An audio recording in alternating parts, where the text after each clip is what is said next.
Inilah detik-detik rekaman CCTV saat truk BBM Pertamina menghindari sepeda motor yang berhenti saat lampu penyeberangan sedang menyala merah di Jalan Dr. Sumarno, Cakung, Jakarta Timur. Sopir truk banting setir ke kiri langsung menabrak 3 ruko.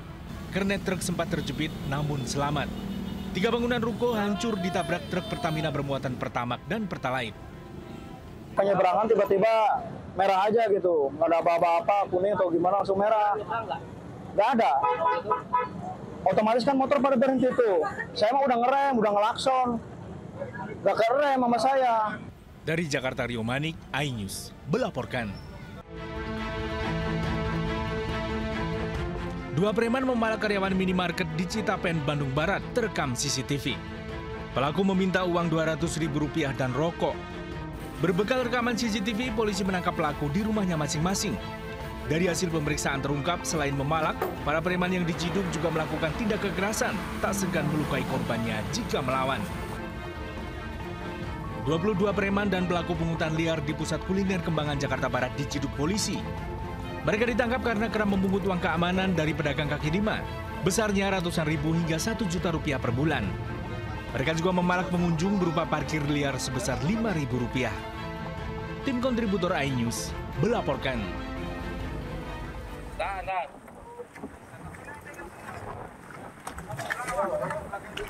Petugas mengevakuasi penumpang kapal yang terombang-ambing di tengah laut di perairan Pulau Tikus, Kepulauan Seribu, Jakarta. Di tengah ombak tinggi yang terus menerjang, evakuasi berlangsung dramatis. Sebelumnya, kapal motor yang membawa 8 penumpang dan 2 ABK ini mengalami kerusakan kemudi. Kapal yang bertolak dari Pelabuhan Kalikeramat, Banten, menuju Pulau Panggang, Kepulauan Seribu ini juga membawa perangkat BTS milik salah satu provider telekomunikasi. Seluruh penumpang berhasil dievakuasi ke pulau terdekat. Dari Jakarta, Sofyan Firdaus, iNews melaporkan.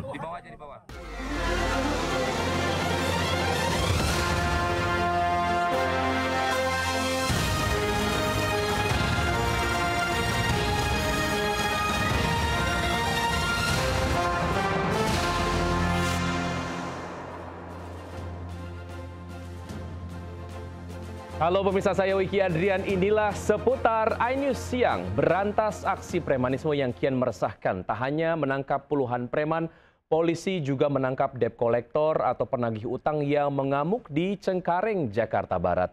Polisi menyita senjata tajam dari tangan pelaku. Tunggu apa lagi ya? Tunggu apa lagi? Saya tunggu. Seorang debt collector mengamuk saat menagih utang kartu kredit di sebuah toko baja di Cengkareng, Jakarta Barat. Pelaku bahkan menganiaya salah satu karyawan yang berusaha melerai hingga terjatuh. Berbekal rekaman CCTV saat kejadian, polisi menangkap pelaku dari rumahnya. Sebuah senjata tajam disita dari tangan pelaku. Sementara 1 orang yang bersama pelaku saat kejadian masih buron. Jadi kita amankan di daerah sekitaran Muro ya, Cengkareng. Jadi di daerah Cengkareng kami ulangi. Jadi memang oknum ini ada sekitar 2 orang berdasarkan keterangan saksi, tapi untuk pelaku utamanya saudara inisial J sudah kita amankan. Pelaku dijerat pasal berlapis terancam hukuman 5 tahun penjara. Dari Jakarta, Miftahul Gani, iNews melaporkan. Pemirsa, korban anggota TNI yang gugur dalam insiden ledakan pemusnahan amunisi di Garut, Jawa Barat telah dimakamkan. Pemakaman digelar dengan upacara militer.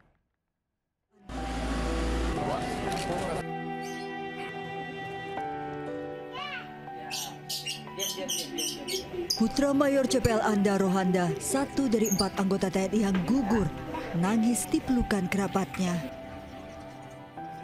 Usai tiba di rumah duka di Cinunuk, Cilenyi, Kabupaten Bandung, jenazah Mayor CPL Anda Rohanda langsung disalatkan dan dimakamkan. Pemakaman secara militer dihadiri ratusan orang. Sebelum dikebumikan, tembakan salvo dilepas sebagai penghormatan terakhir. Duka mengiringi pemakaman Kolonel CPL Antonius Hermawan di tanah kelahirannya Pakem, Sleman, Selasa petang. Prosesi pemakaman secara militer dihadiri ratusan pelayat.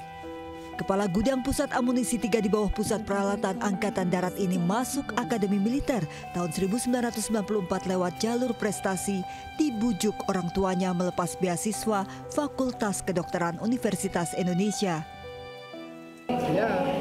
saya yang membujuk dia supaya kalau dulu kan sebenarnya dia itu kan harusnya berpakaian siswa pilihan masuk Universitas Indonesia jurusan kedokteran umum tanpa tes. Tembakan salvo sebagai penghormatan dilepas saat pemakaman Kopda Eri yang dimakamkan di kampung halamannya di Temanggung, Jawa Tengah. Ratusan pelayat dan anggota TNI turut melepas jenazah Kopda Eri ke peristirahatan terakhirnya. Kopda Eri menjadi salah satu anggota TNI yang gugur dalam insiden ledakan pemusnahan amunisi kedaluarsa di Garut. Tim kontributor iNews melaporkan. Sementara itu, pemirsa, histeris keluarga terjadi saat pemakaman kakak beradik korban ledakan pemusnahan amunisi di Garut. 9 warga menjadi korban tewas akibat kejadian ini. Gubernur Jawa Barat berjanji memberikan santunan 50 juta rupiah per kepala keluarga dan biaya pendidikan untuk anak-anaknya.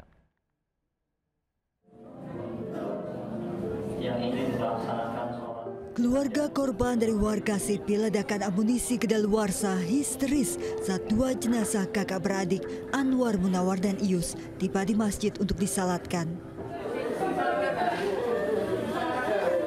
Bahkan salah satu anak korban pingsan. Keluarga tak menyangka keduanya turut menjadi korban insiden ledakan pemusnahan amunisi kedaluarsa. Jenazah kakak beradik ini dimakamkan berdampingan sesuai permintaan keluarga. Sebelumnya saat bertemu dengan Gubernur Jawa Barat Teddy Mulyadi, keluarga mengaku korban bukanlah pemulung, namun sudah terbiasa bekerja bersama anggota TNI. Sementara Gubernur berjanji memberikan santunan 50 juta rupiah per kepala keluarga korban meninggal dan menanggung biaya pendidikan untuk anak yang orang tuanya menjadi korban. Ya mereka itu bekerja, pengakuannya adalah mereka bekerja di sana sudah lama, ada yang 10 tahun ikut membantu. Sementara 3 jenazah terakhir korban insiden ledakan pemusnahan amunisi Selasa malam sudah berhasil diidentifikasi dan dikembalikan ke keluarga. Dari Garut, Jawa Barat, Ii Solihin, iNews melaporkan. Sementara itu, pemirsa, investigasi terus dilakukan untuk mengetahui penyebab ledakan amunisi di Garut, termasuk investigasi terkait keterlibatan warga sipil dalam proses pemusnahan amunisi kedaluarsa tersebut. Investigasi belum selesai ya. Nanti timnya kan masih bekerja ya.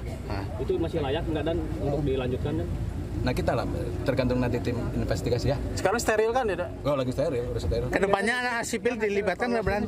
Kedepannya dan nanti sipil. kita lihat ke depan, karena kan aturannya bagaimana gitu. Yang jelas investigasi nanti kita lihat. Ya, pemirsa, lokasi pemusnahan amunisi yang menewaskan 13 orang di Cibalong, Garut, Jawa Barat berada cukup jauh dari permukiman. Ada Hamzah Hasibuan yang akan melaporkan informasi terbaru dari sana. Hamzah, silakan laporannya. Ya Wiki dan juga pemirsa, saat ini kami sudah berada di lokasi pemusnahan amunisi tak layak pakai di daerah Garut, Jawa Barat, di mana sebelumnya ini sempat ada kecelakaan yang menelan sebanyak 13 korban. Dan dapat kami gambarkan bahwa di belakang saya ini, Wiki dan juga pemirsa, terdapat tanda dilarang masuk ke dalam daerah penghancuran munisi afkir yang memang ini dikhususkan untuk warga dan masyarakat agar tidak mendekat ke daerah peledakan dari amunisi yang tidak layak pakai yang nantinya akan dimusnahkan oleh pihak TNI. Dan jika dapat kami gambarkan sejauh mana ini dari daerah pemukiman warga, ini kami sempat menempuh perjalanan sekitar 15 menit dari Jalan Raya Nasional, dan nantinya ini ke dalamnya ini berdasarkan keterangan TNI terdapat masih ada 1 kilometer jarak yang digunakan dari daerah peledakan amunisi tak layak pakai di daerah Garut, Jawa Barat. Kembali ke Anda, Wiki. Baik Hamzah, terima kasih atas laporan dari Anda. Selamat bertugas kembali. Pemirsa, kebakaran gudang kayu merembet ke kios di Pulau Gadung, Jakarta Timur. Banyaknya bahan mudah terbakar, membuat api sulit dipadamkan.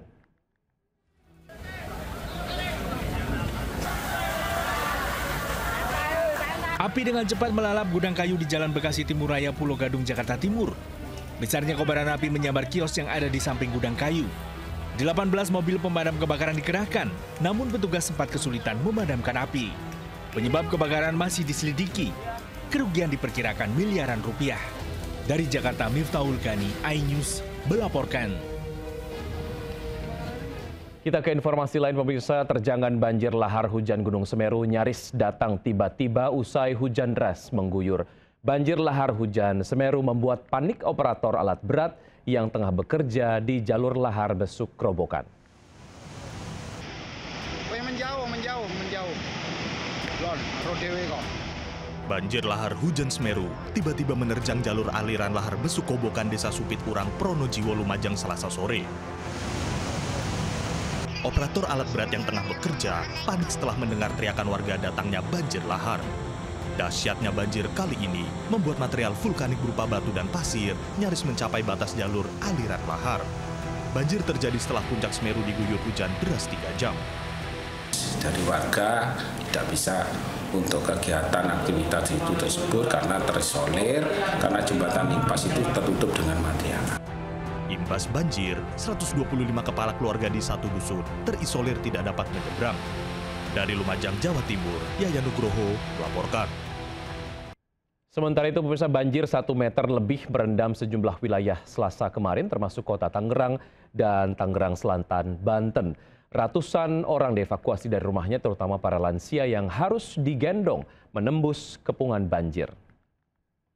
Dalam kondisi meluap di Desa Sungai Kebun Agung di Sumeneb, Jawa Timur meluap usai hujan deras berjam-jam dan mengakibatkan tanggul jebol Selasa kemarin.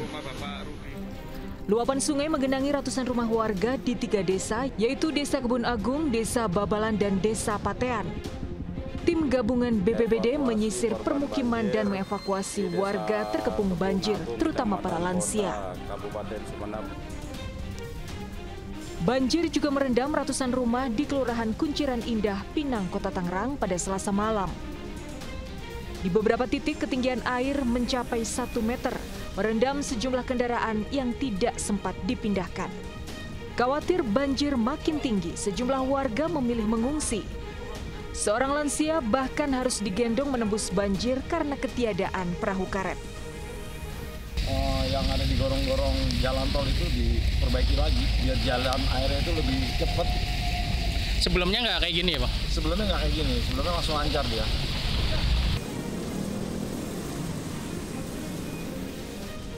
Banjir setinggi 1 meter lebih juga merendam kawasan Kayu Gede 1, Tangerang Selatan, Banten pada Selasa malam.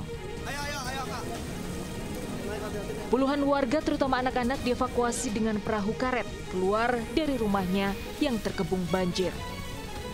Banjir terjadi usai hujan deras berjam-jam mengakibatkan Kali Bintaro meluap dan merendam ratusan rumah warga. Ketiadaan pompa penyedot membuat banjir sulit surut. Tim kontributor iNews melaporkan. Pemirsa, di tengah polemik dugaan ijazah palsu, Presiden ke-7 RI Joko Widodo bersilaturahmi dengan dosen pembimbingnya semasa kuliah di UGM. Pertemuan itu seolah menjadi jawaban atas cuitan Dr. Tifa soal sosok dosen pembimbing Jokowi.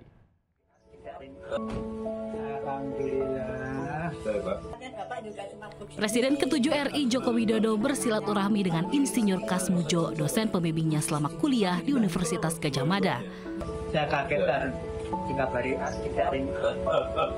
momen silaturahmi itu diunggah melalui Instagram Jokowi Selasa sore kemarin.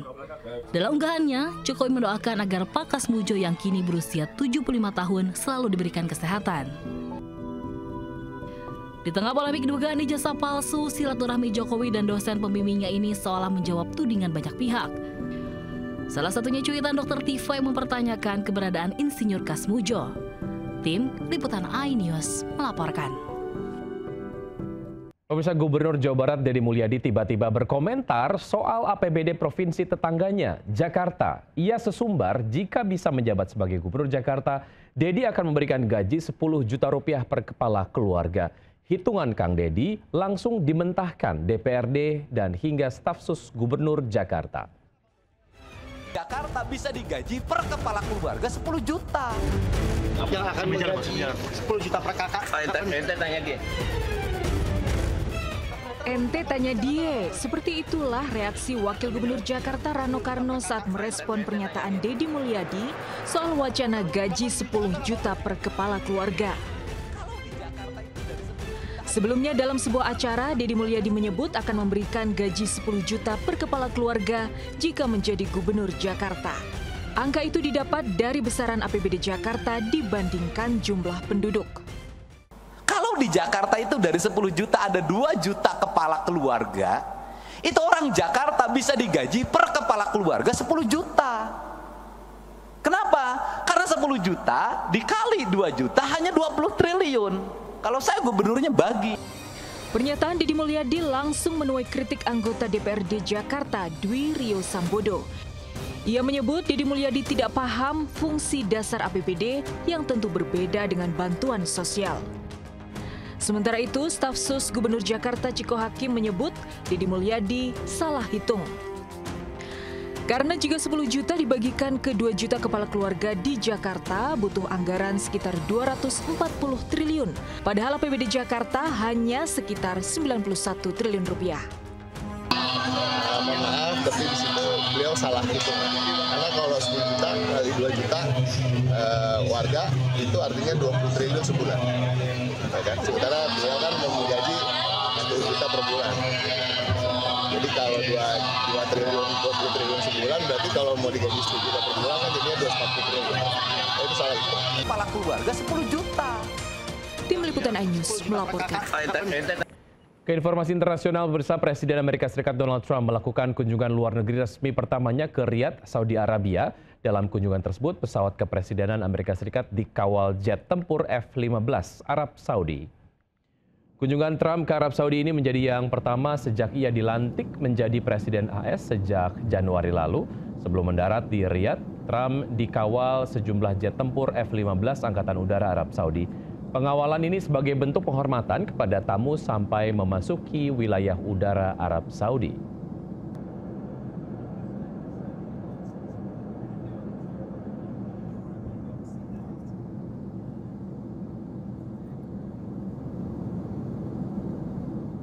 Pemirsa, viral di media sosial video seorang TKW asal Jember ditemukan dalam peti es oleh kepolisian Hanoi. Yang membuat heboh, TKW berjenis kelamin perempuan itu ternyata masih hidup meski di dalam peti selama 2 hari.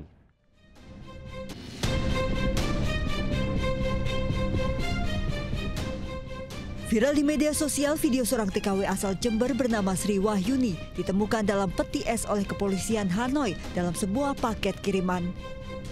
Dalam keterangan disebutkan Sri Wahyuni bekerja di Kamboja secara ilegal, dikabarkan hilang oleh keluarganya tahun 2024. Menanggapi kabar ini, Kepala Dinas Tenaga Kerja Jember mengaku pihaknya belum mendapatkan informasi. Mestinya Roy Suryo ini yang tahu, ini para ahli-ahli IT itu. Kalau saya kan tidak bisa memastikan bahwa itu benar apa tidak, itu bagaimana dan lain sebagainya kan belum. Tapi yang pasti kita pemerintah ketika sudah menyebut KBRI tentunya dari sana langsung berkomunikasi dengan Menteri P2M minimal ya Pak Karding minimal sudah sonding kita untuk segera diurus itu perpulangannya seperti itu. Meski demikian, pihak Disnaker Jember akan terus melacak keberadaan TKW tersebut yang berangkat secara non-prosedural. Dari Jember, Jawa Timur, Bambang Sugiarto, iNews melaporkan. Pemirsa, jelang Hari Raya Idul Adha, penjualan hewan kurban mulai menggeliat bahkan merekrut SPG cantik. Sementara itu, sapi berbobot hampir 900 kg dari Kediri terpilih menjadi sapi kurban Presiden Prabowo.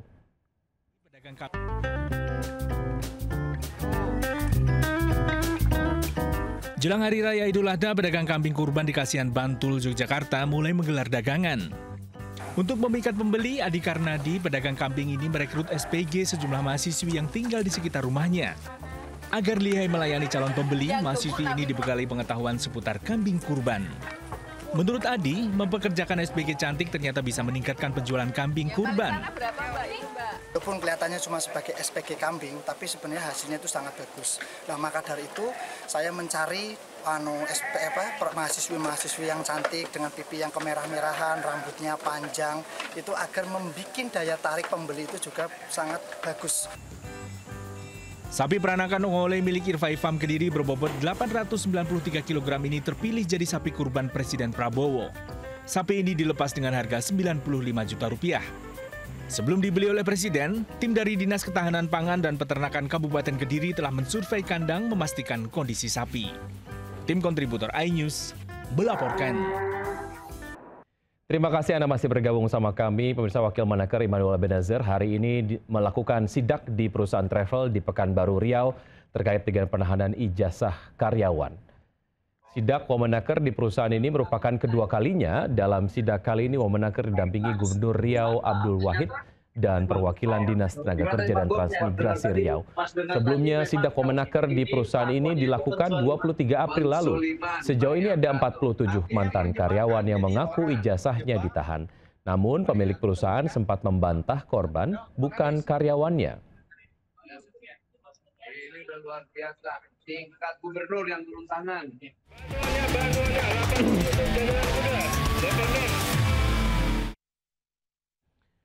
Pemirsa, persoalan asmara kerap berujung petaka. Seorang supir menjalin hubungan asmara dengan wanita atasannya di Cikarang Barat, Bekasi, Jawa Barat.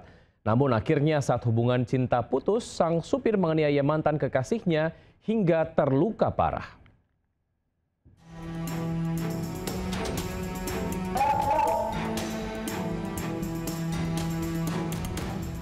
Pemirsa, sederhana dalam mencintai, ikhlas menerima kekurangan, itu adalah patah sebuah cinta. Lalu bagaimana dengan seorang pria di Cikarang Barat, Bekasi yang melukai wanita yang sudah berkeluarga? Rumah kontrakan di Rawat Julang, Desa Mekarwangi, Cikarang Barat, Bekasi, sekitar pukul 10 waktu Indonesia Barat, dikejutkan dengan dua wanita yang terluka. Bahkan satu korban mengalami luka cukup parah, hingga bagian tubuh terputus dan leher terluka. Korban langsung dilarikan ke rumah sakit IMC untuk mendapat perawatan. Kedua korban merupakan kakak beradik Siti dan Surati yang dianiaya seorang pria dengan senjata tajam. Pak, jarang ngobrol juga, jadi pulang kerja langsung masuk ke dalam. Jadi makanya nggak tahu kemarin tiba-tiba aja pada teriak-teriak. Pelaku Agus yang ternyata mantan kekasih Siti. Siti yang rumahnya di Tangerang selama ini tinggal di rumah kontrakan di Cikarang. Sementara Agus telah memiliki istri. Usai melakukan penganiayaan, Agus kabur. Ternyata itu yang pelakunya itu sopir. Nah, cuman kalau dia mah belum karyawan, katanya sih outsourcing. Agus berpacaran dengan Siti sejak awal tahun 2022. Keduanya terlibat hubungan asmara terlarang. Siti adalah pimpinan dari Agus, namun hubungan asmara keduanya berakhir di tahun 2023. Agus merasa di pekerjaan ada yang menghalangi. Agus datang ke kontrakan Siti. Saat mengetuk pintu, Siti sedang tidur. Adiknya meminta Siti membuka pintu. Tiba-tiba Agus menyerang korban dengan senjata tajam. Polisi menangkap Agus di Mustika Jaya, Bekasi pukul 18 waktu Indonesia Barat. Hubungan perselingkuhan sama saya. Itu berapa tahun itu? Kisaran 3... Sebelum kopi ya? Sebelum. 3 tahun ya? Penganiayaan karena Agus sakit hati dengan korban, alasan karena pekerjaan. Sakit hati yang dialami pelaku sudah cukup mendalam dan sudah ditahan cukup lama. Karena tidak hanya terhadap pelaku, impact terkesan mempersulit dalam bidang pekerjaan, tapi juga teman-teman pelaku juga mengalami hal yang sama. Tersangka terancam hukuman 12 tahun penjara. Cinta memang tak pasti, tapi hati selalu tepat untuk mencintai. Seorang wanita yang sudah berkeluarga dianiaya mantan kekasihnya yang seorang sopir dengan dalih karena cinta. Tetap berhati-hati dan selalu waspada. Saiful Anwar dan Surya Lisantoso melaporkan. Pemirsa, puluhan wanita jadi korban pelecehan dukun cabul berkedok pengobatan alternatif di Bekasi, Jawa Barat. Praktik sang dukun cabul terbongkar berkat pengakuan korban.